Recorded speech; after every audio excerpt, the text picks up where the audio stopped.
Spotlighting Hawaii's leaders. We want to bring in Governor David Ige. Good morning, Mr. Mayor. Lieutenant Governor, good morning. Thanks so much for joining us. Mayor Derek Kawakami. Thank you so much, Senator, for being here. Spotlighting the issues.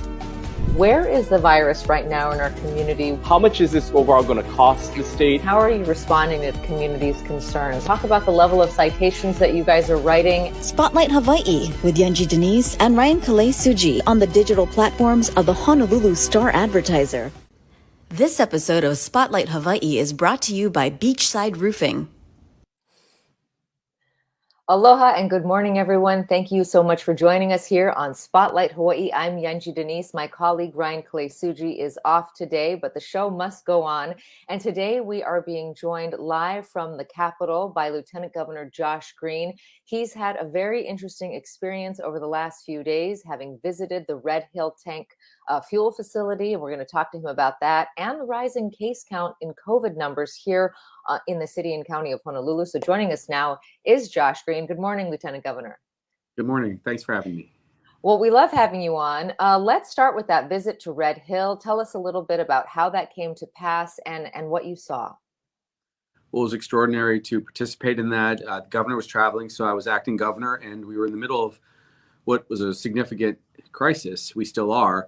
We went to Red Hill to see firsthand what is going on, what's going on in the Red Hill shaft, how the team there with the Navy is responding to the spill of fuel, to find out exactly where it came from, to see the engineers, to see the families, and to talk to the admirals and the generals. And I can unpack each of those things for you, but let me tell you first and foremost that we will insist on full cleanup and full clean water for all of our people.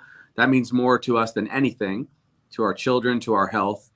The Navy understands that, the Army understands that, everyone understands that. And so a lot of extra specialized care and expertise is being brought to bear. They also are cleaning it up in real time. When my team was there, it turns out we were there at the moment, the very moment that we looked down the Red Hill shaft, and the Navy divers, who were extraordinary young men, were down in that shaft cleaning up the beginnings of the slurry of fuel and water. And it is, gut-wrenching when you see that, because we knew that there was fuel in that shaft and that therefore it was contaminating the water, at least in the Red Hill community. So that's what we saw in real time. And let me just say this. We have to all come together as a state. It will mean very hard decisions, obviously, some of which the military may not love, but we respect them as partners in Hawaii and protecting our country. But the health will come first. When they were sucking up that fuel, you could see on everyone's face the reality, which is that there's going to have to be a lot of attention for a very long time to the standard of our water, the cleanliness, how the EPA can watch over it, and what expertise will come to bear to actually clean that water. And then come the larger questions. That's what was really going through my mind. When will we and how will we get the fuel above ground? How can we guarantee people across this county of Oahu, how can we guarantee them that we can't have this kind of leak or spill? All of these things were on our minds, but we were there because you have to see some things firsthand, and that was helpful. I know a lot of people are doing that, and I appreciate that. And also you can see action that's coming from that, because you can see what the congressional delegation asked for. You can see what Congressman Case has put into one of the defense bills to ask for oversight. So there's a lot going on, but water is life in the state of Hawaii, and also people's psychological state will be affected, not just their physical health, because they know that there was a spill. Yeah, I think so many of us are so concerned. And one of the questions that we still have is the source of the fuel and just how large scale this really is. Is there any more clarity in terms of where this came from and when it began? Yes, actually. So pretty complicated story. I'll start from the top. So back on May 6th, they were moving some fuel in advance of tank inspection. There was a pressure differential and some fuel spilled. They thought at the time it was 1,618 gallons. It was more. And that extra fuel went into some containment areas, which is what it's supposed to do, to be contained. Flash forward then to November 20th. So that first spill did not get out into the environment, it does not appear, although there's lots of information to come. This is just my take on it. Thereafter, when several months passed, so that was May 6th, there's this fuel in some pipes. The pipe was damaged when the folks at the Navy were moving through the tunnels. That caused a secondary spill on the 20th. That's when the containment system activated. The fuel was drained into what are called sumps, SUMPS, sumps, and that's like an open style containment area. When that happened and there was pressure in the pipelines, that fuel began to leak and get into what's essentially the Red Hill shaft area. That's the fuel that we saw. So it was 2 episodes. Some of it was human error, some of it was system error. And that's why these things are so complicated, and why a discerning listener to your show will say, look, I don't care how many guarantees I'm given, stuff happens, if I can avoid the swear word, okay? And so when stuff happens, it affects our water and our children. And that's why everyone is appropriately concerned, up in arms, terrified in different circumstances. So that's what happened. I was able to actually see the pipe that got hit and where it spilled from. I was able to see the sumps where it was collected. They took me to show me the actual fuel in the shaft. So there will be total transparency, and that's what we have to demand as, well, public officials and people, citizens. Now, there is some good news, however, and that is that with all of this attention on it, it kind of begs the question, how can we in the long term make sure it's safe? You need fuel in the state of Hawaii. Let me just be direct, because we are the front-facing security for the nation. And therefore, though we are upset, we're prone to being, in fact, enraged that fuel would ever be in our environment. The truth also is that we are squaring off with the East. There is considerations, geopolitical considerations with China and other areas such as North Korea, and we do fuel our tankers and fuel our warships out of the state of Hawaii. And so without getting into some information which is obviously got to be kept pretty secure, it's both, number one, an environmental health crisis and also a security question. Health comes first. They know that, and that's what's got to be worked on right now. But that's basically what happened. The tanks themselves are not perfect, but let me describe what these tanks are for people who might not know. There are 20 of these tanks. They are each one of them larger than a football field, 100 meters up, all underground. And that 100-meter tank, you can imagine how gigantic it is. They can each hold over 12 million gallons of fuel. And so this information's been shared very widely, but that fuel system is not infallible. And any fuel into the aquifer, of course, is a great concern to all of us. That's what we have to address long term. That's what the governor asked in his letter, to have the Navy within 30 days begin the process of moving that fuel above ground. That is what's being contested by the Navy for many reasons. I do leave it to them to describe them, except to say I did have an utterly respectful conversation with Admiral Papara and his team. They are heartsick that this happened. That does not absolve them of any responsibility, and they don't want to be absolved of any responsibility.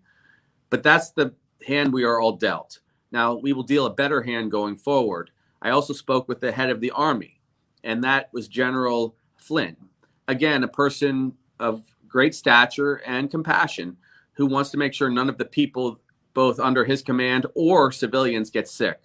That's what we'll be dealing with for the next many months. But long term, we need a solution that satisfies us as citizens of the state of Hawaii, that we won't have contamination in our water. You know, what's alarming about what you're describing is that there's 2 incidents, one as early as May and the next in November, but it takes until the residents in that community are actually smelling their tap water to alert the community. If that, you know, why are there not better alert systems? And I know you're not responsible for this whole mechanism, but why are there not better systems in place so that the minute, you know, some fuel spills, those residents are alerted, so that, we hear this testimony of women who were pregnant, drinking that water, animals who were sickened and may have even died, of children obviously drinking and bathing in this water. It's so concerning. And the fact that there are 2 incidents that you're describing and no alert system until the residents, as I said, actually smell it. What is the answer on that front? So the first answer is extraordinarily troubling, right? There should be redundancies on top of redundancies and additional human observation that can check and know exactly what spill occurs internally. The answer, though, for clarification is the first spill was internal. The second spill was when it became external.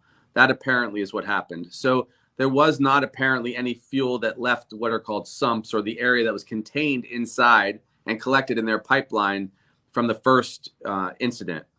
When it became the second incident, which was the human moment when someone banged into one of those pipes, which has to be better protected, that's when you saw people become aware from the smell or the taste in the water. I went and tasted the water with the families, and I, at that point, this was now 5 days after, couldn't tell anything, but that doesn't mean anything really at all. That just means in that one particular household, it was getting to the point where you couldn't really sense it. But in speaking with those 8 families, all of whom lived just up above the area in the Red Hill community, they were very, let me use a colloquial term, freaked out, right? These are families with little kids. All of them had children, to my knowledge. One child of one of the moms has a seizure disorder, has been having more seizures. Can I say as a doctor that it's a result of the fuel? I can't. But being displaced from her home, being displaced from their medications, being out of their regular cycles, sure, that can cause all kinds of problems. Others had definite contamination effects from fuel. They had what we call GI or gastrointestinal symptoms, which are irritations of the stomach lining and the mucous membranes, which are in the mouth, the throat, and the eyes and the nose. That's when you feel that burning sensation. That's what fuel does, in this case, jet fuel. And other family members there had children that were experiencing extreme weakness in their muscles. That's another concern, because if extreme toxicity occurs, these are some of the other signs and symptoms. All of this has to be addressed. But in the question of what happened, they are now investigating it, and I think sharing in the most comprehensive way that they can. As to the time in court, which I believe comes tomorrow, where they're contesting the governor's request, I did share with the Navy and the top leadership that contesting is not the right thing to do. Forming a full partnership with the state of Hawaii to address the acute phase of this crisis is the most important thing to do, which they will do. And secondly, I think that they are going to have to understand, and I shared this very directly with admirals, generals, and everyone, that the people of Hawaii are going to have a very difficult time trusting that there won't be future spills or future risks going forward. And it's not going to be adequate to simply say that we're going to line these tankers over the course of the next 20 years with additional steel, because this occurred at the smaller pipe level. This occurred at the human level, and you will never be able to completely remove those considerations from this site. Keep in mind, Red Hill was built beginning in 1939 up through the early 1940s in very secretive states. We didn't even declassify this facility until, I believe, the 1990s. So it was a top secret installation for quite a long time. And it was necessary because we had, of course, the Pearl Harbor attack, and that's why the fuel was being placed underground. It's an extraordinary effort of engineering for its time. But now, 7 or 8 decades later, so much has changed. And in this particular case, we can't afford to have any fuel in our water ever. So it has to be addressed. I expect this is something that, if I'm chosen to be governor, I'll be addressing for years to come, or whoever is chosen to be governor next. Let's not be coy about that. This is going to be one of the challenges for the next governor and their team to deal with, because you can't just turn it off like a spigot, or you can't just move it like one tank of gasoline we move to our car. We're talking about hundreds of millions of gallons of gas. Now, in the immediate moment when this was occurring, I did reach out to people who I have a lot of respect for and have worked with. For example, PAR Hawaii. PAR Hawaii is one of our petroleum experts and giants here in the state of Hawaii. They immediately raised their hand and said, look, if you have a problem, we already do work with the Navy. We will try to help. And we've put them together, plus independent investigators with these folks, so that they can begin the process of moving some fuel above ground. It will have to be secure. It is a national security question, but it's also a question of getting action more quickly rather than this long solution, which we always hear about, because we need a quicker solution. People just will not be feeling comfortable about living in the region or even coming to serve in the military. I did bring that point up with the military leadership if this isn't dealt with. So I think solutions can come to bear quickly. I think that we have to have all hands on deck. As you know, I called for an emergency declaration from the governor at the federal level. That will tend to be triggered if it does ultimately, if we see the fuel ultimately penetrate the aquifer that affects civilians in any way, shape, or form. And I prefer to err on the side of doing that sooner rather than later. But right now, we do have an emergency declaration from our Department of Health to deal with their immediate needs with our Board of Water Supply.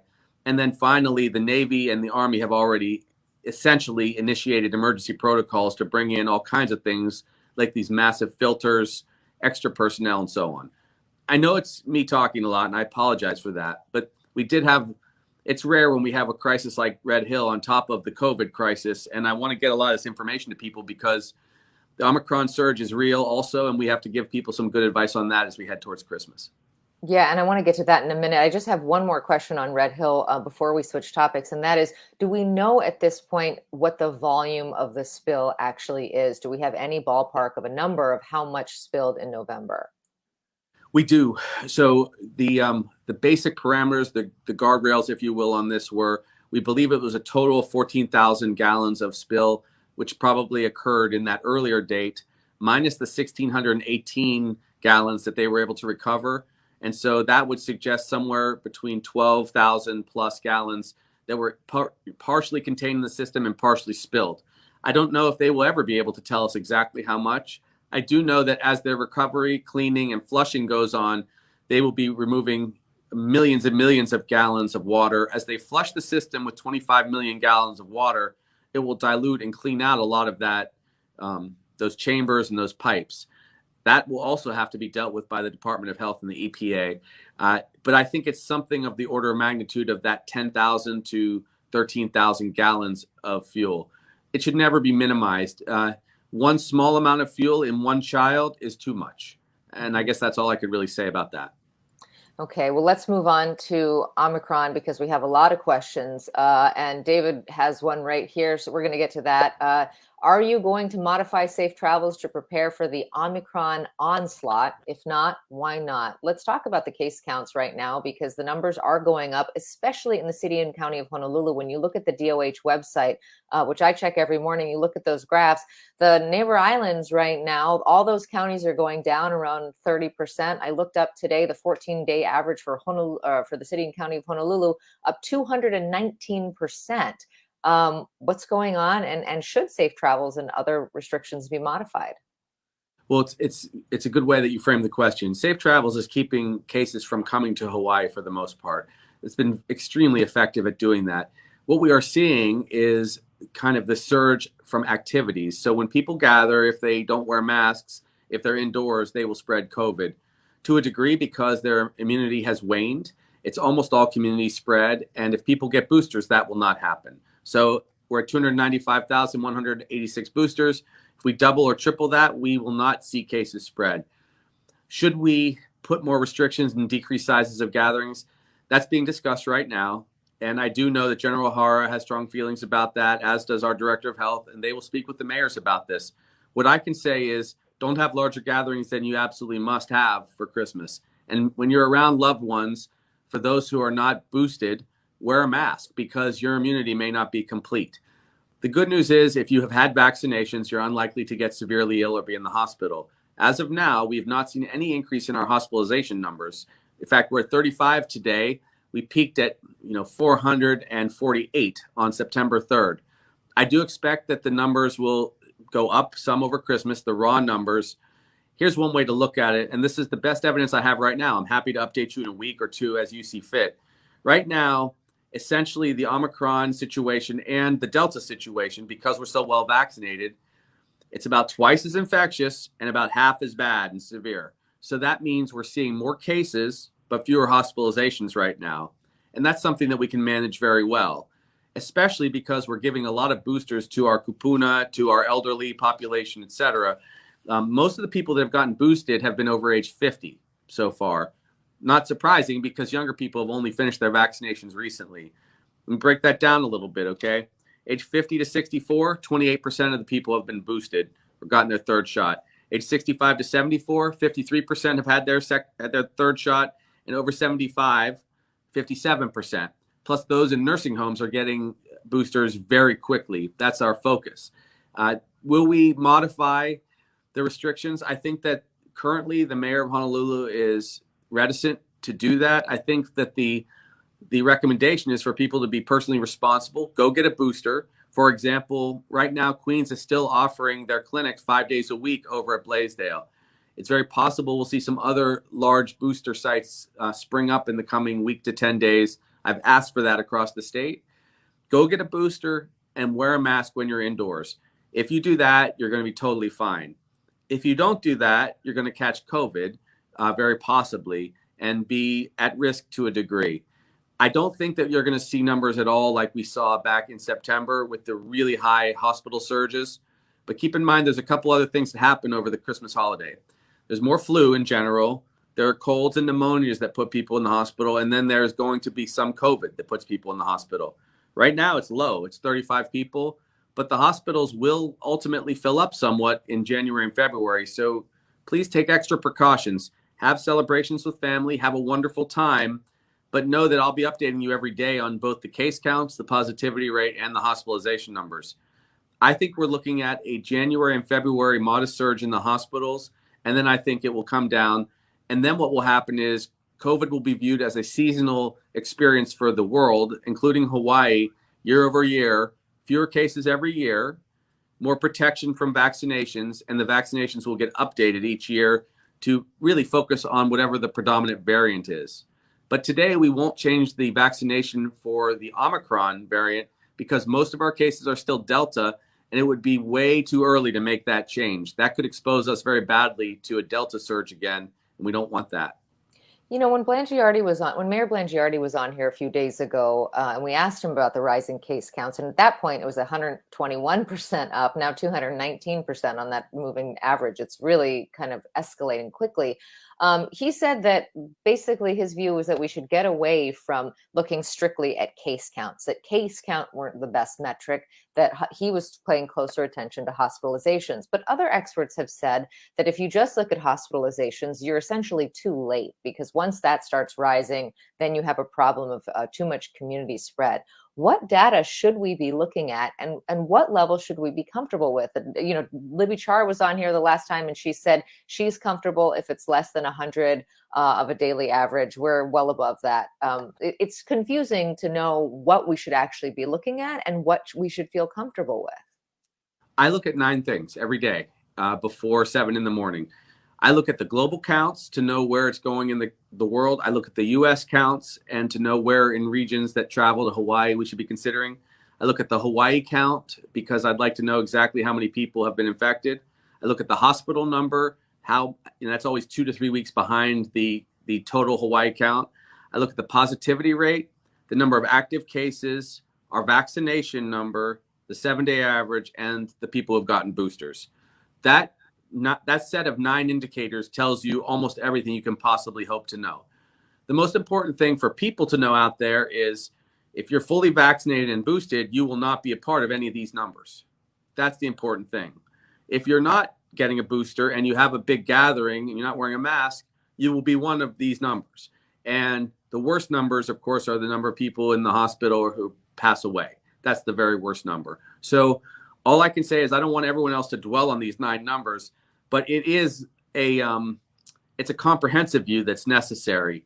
And if you had to look at one single thing about how the state is doing, you look at the number of people that are in the hospital at Queens. If you could only look at one thing, because that tells you how much capacity we have in the state to take care of our loved ones and kind of where the trend has gone for the last 2 to 3 weeks. But looking at just one data point is not enough. However, before changing policy, all of those other 9 things are important, and that's how I approach it. I'm not saying my approach is perfect, but I try to always have more data for everybody to sift through, analyze, including our citizens. I think that we are a smart population, and though I know some people get aggravated with me because I'm preaching get vaccinations and get boosters, I still want them to know exactly what their risk is. And then they can make good informed decisions as we head to Christmas, to New Year's, eventually, whatever comes next, whether they're scheduling a first birthday party for their grandchild or a wedding for their children. These are the considerations that you can make on your own. I do think we will move to a place, though, where it'll be personal responsibility more than government regulation, especially as we get into the spring, because let's just be honest, enough is enough at some point. We will have to live with this to a degree because our lives have to go on.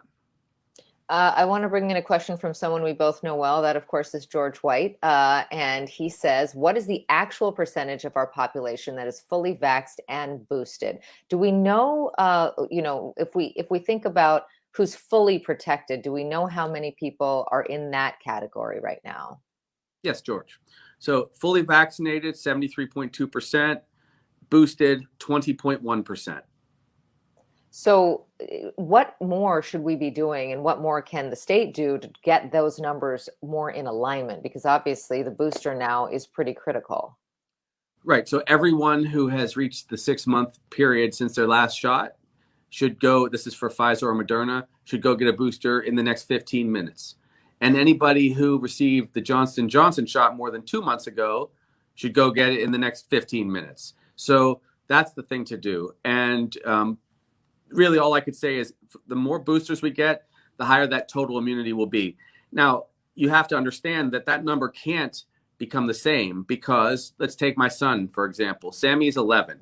He just got his first shot 3 weeks ago. He will get his second shot sometime, I don't know, today or tomorrow. I'm not sure when he's scheduled. So then he will be fully vaccinated for the 2 shots, and then he will have full immunity within 2 weeks for 6 months. When 6 months comes, he will join the second category, I would presume, because I think that the FDA and the CDC will recommend that anyone who's been 6 months out get a booster. It's going to be 1 shot a month later and then 6 months later. That looks like the recommendation, unless they bring that booster shot in a little closer over time, which often happens. But for everyone who, what day is today? Today is December 15th. Anyone who had their vaccinations done on or before June 15th, please go get a booster. And we don't have to be overly prudish about this. If it's been a long time, go get your booster, okay? It's not going to cause anyone any harm. They've been extraordinarily safe, but they are preventing significant illness. The data right now suggests that 75% of all people who've gotten a booster are having completely asymptomatic cases, if they have them at all. They're not getting symptoms. Will there be some asymptomatic disease? Sure. With lower viral loads, your antibody response will be comprehensive, and you really won't have much to worry about. And you should still wear a mask around people in big gatherings if you're indoors, especially as we have uncertainty. But the important part is we see surges of these kind of things. This is important to note. Always during the winter season, always during the holiday season. If we can manage it in the hospital, we're okay. That's the idea when you deal with viruses. You want to minimize their severity.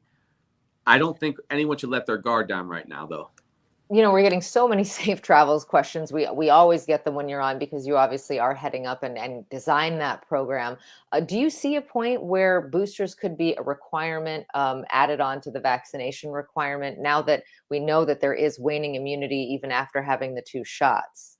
Yeah, we're discussing that right now. We think that the definition of being fully vaccinated will soon include getting the booster when you're eligible. In other words, let's say you got your second shot in August.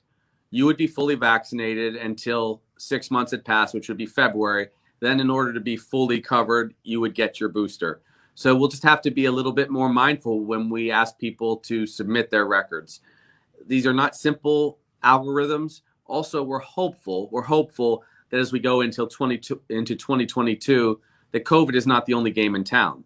Obviously, we have other issues like Red Hill, homelessness, the housing crisis, economic development, all sorts of things that we should be working on. But yes, the Safe Travels program will probably evolve slightly as we go toward the spring.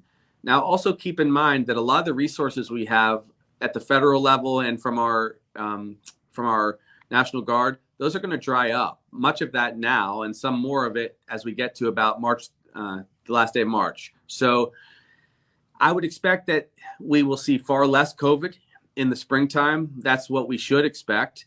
And by then, as was pointed out by Mr. White, a lot more people need to be getting their boosters in order to be declared immune. But even people who just got 2 shots do have some pretty good immunity. And there is more than just the antibody response. There's also kind of the inherent immune response that you have in what's called your T cells. there's a lot of protection we now have as opposed to what we were dealing with in 2020 when we had nothing. So I hope people won't panic. I think that we're actually doing very well right now as far as our hospitals go, but look for some increases as we go towards Christmas and New Year's. So I probably won't get an opportunity to be on your program again, which is very well viewed before Christmas, between now and Christmas. So I would say this, please go get your booster shots. Please do that. And also, whatever considerations you're making about the holidays, keep it pretty mellow and very safe, meaning wear masks indoors and just be mindful that your immunity does drop off a little bit after you've had your second shot as time goes by. So you're not quite as protected as you were right after that second shot. That's how we keep COVID low and how we continue to recover, because our recovery has been very good this fall, but these variants are going to continue because much of the world is not vaccinated at all. And so variants will come and we'll be dealing with them. Okay, the half hour just flies by. Thank you for spending so much time with us this morning. As you noted, we're not going to see you for Christmas, so have a happy holiday, and we will see you. I believe the next time you're on is the 27th of this month, so we'll see you after Christmas, but before the new year. Great, thank you. Please be safe out there. Aloha. Great to hear from Lieutenant Governor Josh Green there. You heard there some inklings that they could be changing the Safe Travels program at some point to include a booster requirement. He said that the definition of what it means to be fully vaccinated could very well change, but he did also speak about a lack of resources perhaps to get that program and continue it in the way that it has been up and running, because the federal resources that are related to COVID will be expiring in the coming months. He spoke a great deal also about his visit to Red Hill. We invite you, when this program ends, to go back to the beginning. And remember also, you can download this as a podcast, listen to it on your drive home in the afternoon, or catch us on KKI Channel 50, 6:30 p.m. and a.m. They rebroadcast this program. But in a nutshell, he described what they believe is the source of the fuel spill. Sounds like some human error led to one of the pipes leaking. They believe around 14,000 gallons of fuel leaked. They are working to clean that up. He said that the exact number is not known, but that is the estimate at the moment. Very interesting to hear from him. And he did talk about the tension between public safety and protecting our water resources, which is, of course, paramount, but also the importance of this to the national defense and the fight that the military is putting to keep this facility in place. A lot more, of course, to come on that. We will be speaking on Friday with Ed Case. He has introduced some legislation to require an outside party to take a look at these tanks. That's a story that actually hit the paper just before we came on the air. So we invite you to go ahead and read that and join us right here on Friday with Ed Case. Ryan will be back then. We appreciate all of you tuning in. Until Friday, stay safe, get your booster, and take care of one another. Aloha. This episode of Spotlight Hawaii is brought to you by Beachside Roofing.